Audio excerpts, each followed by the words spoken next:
to shortly the Sports Club for Health program, which actually I need that. You need to see it. Which started in 2008. It was an initiative by TAFISA and Finnish Sport for All Association when we started to think what is health promotion in the context of sports clubs. Let's see which way. The right one.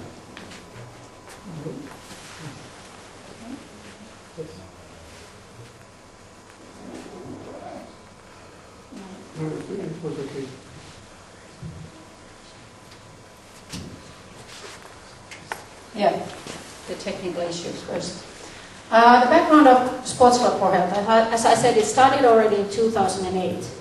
But we thought that when the first guidelines were published, they were way too far from the realism of sport clubs, local level, grassroots level. So we wanted to develop the guidelines further, and we applied for funding from EU, DG Education and Culture, from the preliminary actions, and we actually received funding. So during the EU project, we had two specific aims. We wanted to develop the second set of guidelines, which would help local level sport clubs to really have some kind of tool developed to develop HEPA activities in their normal life. And the other one was that we wanted to start a networking within Europe so that we would have those organizations together who actually develop sport clubs activities in Europe.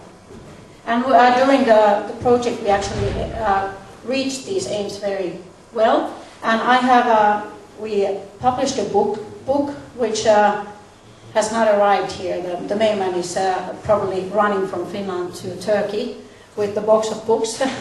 So I wanted to give you the books, but they have not arrived. So if you want to have a book, then you have to give me your contact information. In the project we had partners from 5 different countries, from Estonia, Croatia, Stefan was our partner, Italy, the Fitness and Aerobic Association there. We had the Polish Ministry of Sport and Tourism, and also a university from Spain. We created an international network with TAFISA, so ISCA, HEPA, Europe, and EFCS. EFCS is the European Federation of Company Sports. So we also included different types of sport clubs here. The focus in the whole program are the local level voluntary-based sport clubs. And the idea behind this is that we think the sport club is a setting to promote health. Not just to promote health, but to promote health within their own sporting activities. If an ice hockey club wants to create a health-enhancing physical activity program, it's ice hockey. They don't have to develop any kind of walking group or anything like that if they don't want to. They can play ice hockey, and that is health-enhancing sports activities. We also had in the back of our minds that in the EU physical activity guidelines, they give sport clubs a specific role. We have to do something to be able to be part of the European kind of system of sport to enhance health. So that's why the EU physical activity guidelines were always in the back of our minds. When we created the new step, the guidelines, the second stage, we wanted to have the practitioner's view, we wanted to have the scientific view, but we also needed to keep in our mind the resources and the policymakers' expectations. We had a framework which consisted of 4 basic elements. First, we have to understand what do we mean by sports and health. What is health-enhancing physical activity? What is physical exercise? We have to kind of open the world up. What do we mean by it? What does it mean in a sport-like context? Then we also, if a sport club wants to become a health-oriented organization or have a health-oriented program, it has to understand what does that specific sport, what kind of health effects does that sport have. All sports are not equal. Horseback riding is different from swimming, gymnastics is different from ice hockey, etc. We all know that. And they have totally different health aspects. And we also have to understand that health is not only physical health. It has social effects, it has physical, mental effects. So it's a large picture. What is health in sports? And in our framework, it was also very important to understand that voluntary-based sport clubs act on their own will. We cannot say you have to do health-enhancing physical activity if they are not interested. If they love sports, the top performance sports, then they are allowed to do that. They don't have to do anything with the health promotion. And also the social capital issues. What other values do sport clubs have other than just health effects for physical health? So this is just brief. We all know why should sport clubs promote health. Physical activity, we all know it's healthy, but especially the new physical activity guidelines underline that vigorous physical activity, which we can say is normally sports, it's especially effective for health. So we have to do something to to take our role in the society, to do our social responsibility, and also give our asset to the health promotion issues. The focus was on sport clubs. It was that we had to understand first what do we mean by health-enhancing physical activity in the sport club context. Because normally the people who are in the sport clubs, they are interested in the sport, not health. They say, it's not our thing. So we have to bring the understanding to sport. What do we mean by health in that sport? And the Sport Club for Health Guide provides guidelines to clubs. How a sport club can identify health within its activities and then create maybe a structured program. This is what the guidelines are for. Who are these guidelines for? Especially to local level sport clubs. The elected trustees, the coaches, or the voluntary people. Everybody who is really working on the grassroots level. But they can also be used in national associations to develop tools in the health promotion issues.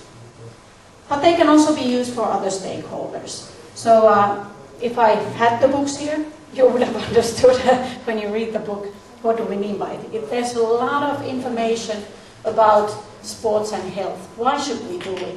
And it can be used in very many different occasions. I will just quickly show you the guidelines. They are not difficult because we wanted to make it easy for the sport clubs. We have 3 stages, 10 guidelines. The most what we have the guidelines in the planning phase. You have to plan in order to be effective and to understand what you are going to do. The most important thing is that don't start if not all the people in the sport club are not interested in that. Don't fight against the windmills.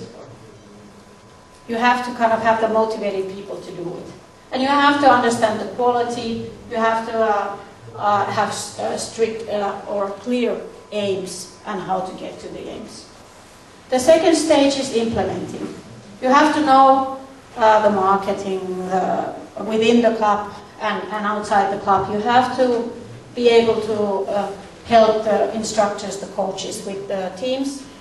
And then you also have to have some kind of documentation strategy that you follow up what you are doing so that you can then afterwards evaluate, document, and communicate what you have been doing. This was the most important thing what we changed from the first guidelines.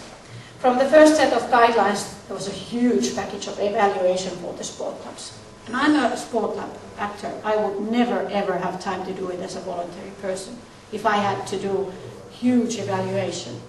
So this is the most important thing is that they have to keep some kind of record in the sport clubs in order to develop further their activities. If they want to do further development in the evaluation, there's an excellent package in the guidelines that would help what kind of questions to do if they want to make questionnaires for the club members, etc. In the actual work plan for Sports Club for Health program, we had work packages. And then from all of these work packages, the guidelines were created.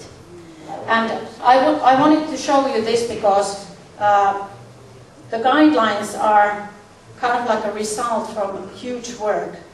And we still keep on working with these work packages. For example, we have thought about what is quality management in health promoting activities in the sport clubs. Could we have a European-wide certificate for sport clubs who offer health promoting activities? And what kind of funding systems could we have for our Sports Club for Health programs? Or what kind of evaluation could we give more examples to the clubs how to evaluate and document their programs? So all of these are still work that we keep on working and developing these issues. And if you are interested in any of these topics, please contact me. What do we see in the future? We have now the guidelines, but we need to disseminate and start implementing them. It doesn't help if we have the book in the bookshelf.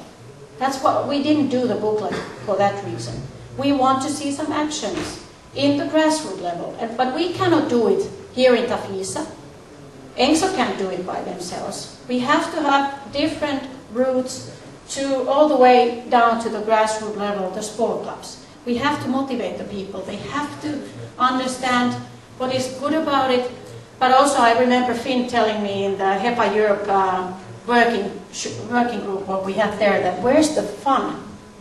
And I think we as sport people have to understand that this is fun. Maybe this is a scientific booklet. It's not supposed to be filled with funny pictures, etc. But we can make these programs fun for people. We cannot forget that. But this is one of the most important things. We have to find ways, and I think this is, for example, ENSO can have a huge role in the national federations, the confederations, etc., to disseminate the guidelines. But what can different federations do? What can NISP do, and what can swimming federation do, and what all the federations can use the guidelines. They are made to copy. Nobody owns these. What else do we need? We realize that there is not much research from sports and health, especially from different sport disciplines. And that's why HEPA Europe network is very good. It's filled with scientists, a lot of knowledge about health and sports.